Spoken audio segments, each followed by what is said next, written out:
قربانی کے ایام میں جو جانور ذبح کیے جاتے ہیں ان جانوروں کو ذبح نہ کر کے ان کی قیمت کسی غریب کو اور کسی یتیم کو، اسی طرح کسی محتاج اور بے سہارا کو دے دیا جائے تو یہ زیادہ نفع بخش ہے۔ اس طرح کا اعتراض وہ شخص کر سکتا ہے جس کا اپنے خالق اور اپنے مالک پر ایمان نہ ہو، یقین نہ ہو، یا کم سے کم اتنا تو ضرور ہو کہ یہ اعتراض ایسا شخص کر سکتا ہے جو اپنے خالق، مالک، پالنہار اور پیدا کرنے والے کی باتوں کو تسلیم کرنے کے لیے تیار نہ ہو۔ قربانی کے دنوں میں جانوروں کو ذبح کرنا یہ دنیا جہان کے خالق کا حکم ہے، یہ اس کا فرمان ہے۔ اللہ تعالیٰ ارشاد فرماتے ہیں فَصَلِّ لِرَبِّكَ وَانْحَرْ، آپ اپنے پروردگار کے لیے نماز پڑھیے، وَانْحَرْ، اور قربانی کیجیے۔ ہمارے آقا و مولا حضرت محمد مصطفیٰ صلی اللہ علیہ وسلم نے بھی قربانی کے دنوں میں جانور ذبح کرنے کا حکم فرمایا ہے۔ ارشاد فرمایا من وجد ساعة ولم يضحي فلا يقربن مصلانا، کہ جس کے پاس گنجائش ہو، قربانی کرنے کی وسعت ہو، قربانی والا نصاب اس کے پاس موجود ہو، اس کے باوجود اگر کوئی شخص قربانی نہیں کرتا ہے تو وہ ہرگز ہمارے عیدگاہ سے قریب نہ آئے۔ ثابت ہوا کہ قربانی کے دنوں میں ہمیں جانوروں کے ذبح کرنے کا حکم فرمایا گیا ہے، اور یہ حکم ہمارے آقا، ہمارے مولا، ہمارے خالق، ہمارے پالنہار اور ہم کو بنانے والے کی طرف سے ہے، کسی انسان کی طرف سے نہیں ہے بلکہ رحمان کی طرف سے ہے۔ اب عقل مندی کی بات یہی ہے کہ خالق، ہمارا پیدا کرنے والا اور دنیا جہان کا پیدا کرنے والا، جس کے اشارے پر اور جس کے ارادے سے پوری کائنات کا نظام چلتا ہے، جس چیز کا وہ حکم دے دے منعن، اس حکم کو بجا لایا جائے، اس میں اپنے عقل کے گھوڑے نہ دوڑائے جائے، اس میں اپنے دماغ کو صرف نہ کیا جائے۔ اگر قربانی کے دنوں میں اللہ تعالیٰ مال کو خرچ کروانا چاہتا تو مال ہی خرچ کرنے کا حکم نہ دے دیتا، قربانی کے جانوروں کی قیمت جو بن سکتی ہے اس کو صدقہ کر دینے کا حکم نہ دے دیتا، لیکن اللہ نے قربانی کے جانوروں کی قیمت صدقہ کرنے کا حکم نہیں فرمایا، بلکہ قربانی کے جانوروں کو ذبح کرنے کا حکم فرمایا ہے۔ ان دنوں میں ایک بندے کا مذہبی فریضہ یہ ہے کہ وہ اپنے خالق اور اپنے بنانے والے کے حکم کو مانتے ہوئے اور اس کی تعمیل کرتے ہوئے جیسا حکم اس کے پروردگار نے دیا ہے ویسا عمل کرے۔ آئیے ہم اس کو عقل کے تناظر میں بھی دیکھتے ہیں۔ باپ اپنے بیٹے کو حکم دے پانی پلانے کا اور بیٹا کھانا لے کر چلا آئے، ایسے بیٹے کو فرما بردار نہیں کہا جائے گا۔ باپ بیٹے کو حکم دے بازار جانے کا اور بیٹا کھیل کے میدان کی طرف چلا جائے، ایسے بیٹے کو فرما بردار نہیں کہا جائے گا۔ باپ بیٹے کو حکم دے کسی اور کام کا اور بیٹا کوئی اور کام کرنے لگے، اپنے عقل کے دروازے کھول لے اور کوئی اپنی مرضی کے مطابق کوئی کام کرنے لگے، ایسے بیٹے کو فرما بردار اور مطیع، اطاعت شعار نہیں کہا جائے گا، بلکہ ایسے بیٹے کو نالائق کہا جائے گا۔ اسی طریقے سے جب اللہ رب العزت نے قربانی کے دنوں میں قربانی کے جانوروں کو ذبح کرنے کا حکم فرمایا ہے، اب اللہ کی مخلوق یعنی انسان اب یہ سوچنے لگے کہ قربانی کے جانوروں کو نہ ذبح کیا جائے، اس کی قیمت صدقہ کر دی جائے، تو ایک طرح سے یہ اللہ رب العزت کے حکم کی خلاف ورزی ہے، اور اللہ کے حکم کی خلاف ورزی ہمیں نالائق بنا سکتی ہے۔ جب بڑوں کا حکم ہو جائے تو ہم کو اپنی عقل کے گھوڑے دوڑانے نہیں چاہیے، بڑوں کی بات بھی بڑی ہوتی ہے، بڑوں کی بات کو منعن تسلیم کرنا چاہیے، اس پر عمل کرنا چاہیے، اس کے سامنے سر کو جھکانا چاہیے، اور اللہ رب العزت تو ہمارے بڑوں کا بڑا ہے، لہذا اللہ کی کہی ہوئی بات کو بنوعن تسلیم کیا جائے گا۔ اللہ نے قربانی کے دنوں میں جانوروں کو ذبح کرنے کا حکم فرمایا ہے، لہذا قربانی کے دنوں میں جانوروں کو ذبح کیا جائے گا، نہ کہ قیمت صدقہ کی جائے گی۔ ایک واقعہ میں سناتا ہوں، اس سے بات خوب اچھی طرح واضح ہو جائے گی۔ محمود ایک بادشاہ گزرا ہے، اس نے اپنے درباریوں کی ایک مجلس بٹھائی۔ محمود کے درباریوں کا یہ کہنا تھا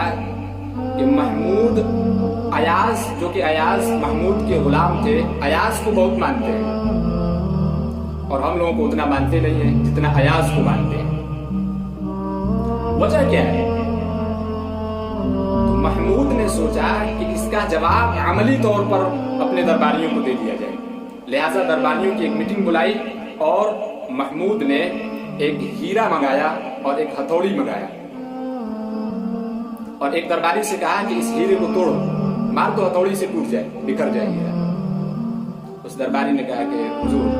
معاف کریں، یہ ایسا کام میں کیسے کر سکتا ہوں، نقصان ہو جائے گا۔ دوسرے سے کہا کہ تم توڑو اس کو، دوسرے نے بھی معذرت کر دی کہ حضور معاف کیجئے، میں ہیرے کو نہیں توڑ سکتا۔ تیسرے نے بھی یہی کہا کہ میں ہیرے کو نہیں توڑ سکتا ہوں۔ اس طرح سے کر کے تمام درباریوں کے پاس محمود نے وہ ہیرا اور ہتھوڑی پیش کیا کہ ہیرے کو توڑ دو، لیکن کسی درباری نے ہیرے کو ہتھوڑی سے توڑا نہیں۔ جب وہ ہتھوڑی اور ہیرا ایاز کے پاس پہنچتا ہے، محمود نے کہا کہ ایاز ہتھوڑی سے مارو، ہیرا ٹوٹ جائے۔ ایاز نے فوراً ہتھوڑی اٹھایا اور مار دیا، ہیرا چکنا چور ہو گیا۔ تمام درباری اب تعجب میں پڑ گئے کہ اب کیا ہوگا ایاز کے ساتھ، اب تو ایاز کو سزا دی جائے گی، اس نے نقصان کر دیا۔ لیکن ایسا نہیں ہوا۔ محمود ایاز سے بہت خوش ہوا اور کہا کہ تم لوگوں نے ہیرے کو نہ توڑ کر کے یہ ثبوت دیا ہے کہ بادشاہ کے حکم کی کوئی اہمیت تمہارے دل میں نہیں ہے، ہیرے کی اہمیت تمہارے دل میں ہے کہ کہیں نقصان نہ ہو جائے۔ ایاز کے دل میں ہیرے کی کوئی قدر و قیمت نہیں ہے، ہیرے کی کوئی اہمیت نہیں ہے۔ ایاز کے دل میں میری اہمیت ہے، میرے حکم کی اہمیت ہے، میرے فرمان کی اہمیت ہے، لہذا اس نے ہیرے کی پرواہ نہ کرتے ہوئے میرے حکم پر عمل کیا اور ہیرے کو توڑ دیا۔ یہی وجہ ہے کہ میں ایاز سے زیادہ محبت کرتا ہوں اور اس کو زیادہ مانتا ہوں۔ منوعاً جب بادشاہ کے حکم کی اطاعت کی جاتی ہے، اس کی فرما برداری کی جاتی ہے اور اس میں اپنے عقل کے گھوڑے نہیں دوڑائے جاتے ہیں اور جو بادشاہ کا حکم ہو ویسے ہی اس کو بجا لایا جاتا ہے تو بادشاہ خوش ہوتا ہے۔ ایسے ہی اللہ رب العزت بادشاہوں کا بادشاہ ہے، وہ ہمارا خالق ہے، مالک ہے۔ جب اس کا حکم ہو گیا کہ قربانی کے دنوں میں جانوروں کو ذبح کیا جائے، اللہ کے نبی صلی اللہ علیہ وسلم کا حکم ہو گیا کہ قربانی کے دنوں میں جانوروں کو ذبح کیا جائے، تو اب یہاں پر اپنی عقل کے گھوڑے دوڑانا یہ نالائقی اور بدعقلی کا ثبوت دیتا ہے۔ اس لیے اگر ہم اللہ کی نظر میں اچھے بننا چاہتے ہیں، اللہ کے چہیتے بننا چاہتے ہیں اور اللہ کے فرما بردار اور مطیع بننا چاہتے ہیں تو اللہ نے جس چیز کا حکم فرمایا ہے اسی چیز کو ہمیں کرنا چاہیے، نہ کہ اپنے دماغ کے گھوڑے دوڑانے چاہیے۔ رہی بات مال خرچ کرنے کی، غریبوں، یتیموں، بیواؤں، مسکینوں اور محتاجوں کی مدد کرنے کی، تو اس میں بھی اسلام پیچھے نہیں ہے۔ عام طور پر اکثر موقعوں پر مذہب اسلام نے مال خرچ کرنے کا حکم فرمایا ہے اور مال کو خرچ کرنے کی ترغیب دی ہے، لیکن وہ اور موقع ہیں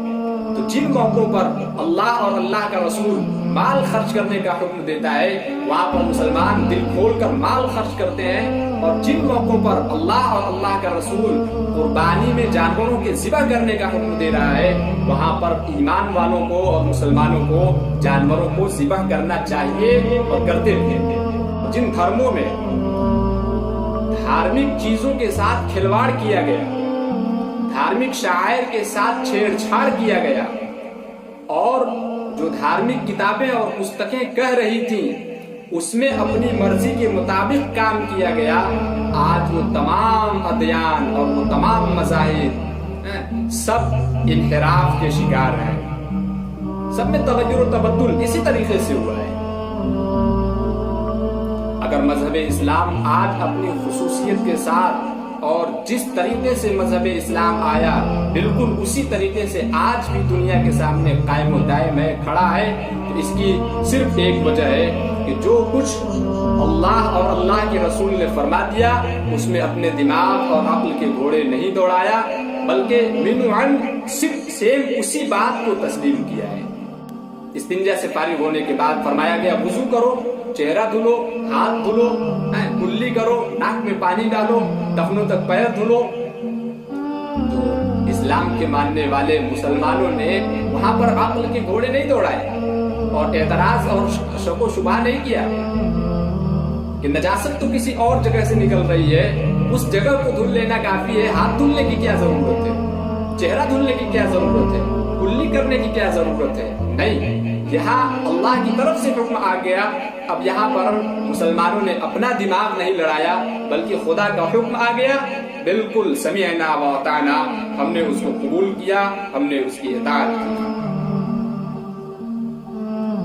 یہ ہے مذہب اسلام کی خصوصیت۔ تو جن کے دل میں مذاہب کی اہمیت نہ ہو، جن کے دل میں مذہبی کتاب کی اہمیت اور وقار نہ ہو، جن کے دل میں اللہ کی عظمت نہ ہو، اللہ کی کہی ہوئی باتوں اور اس کے حکموں کی عظمت نہ ہو، تو وہ جو چاہے کریں، انہیں کون روکتا ہے؟ لیکن مذہب اسلام کے ماننے والے اللہ سے ڈرتے ہیں، اللہ کے حکم کی تعمیل کرتے ہیں، اس کے کہی ہوئی باتوں پر عمل کرتے ہیں۔ لہذا اللہ تعالیٰ اگر کہتا ہے کہ قربانی کے دنوں میں قربانی کے جانوروں کو ذبح کرو تو یہ ذبح کرتے ہیں اور کرتے رہیں گے۔ اور جہاں اللہ تعالیٰ یہ فرماتا ہے کہ ایسے موقع پر تم اہل و عیال پر خرچ کرو، محتاجوں پر خرچ کرو، صدقہ دو، زکوٰۃ دو، خیرات دو، تو ان موقعوں پر مذہب اسلام کے ماننے والے زکوٰۃ ادا کرتے ہیں، روپیہ پیسہ خرچ کرتے ہیں۔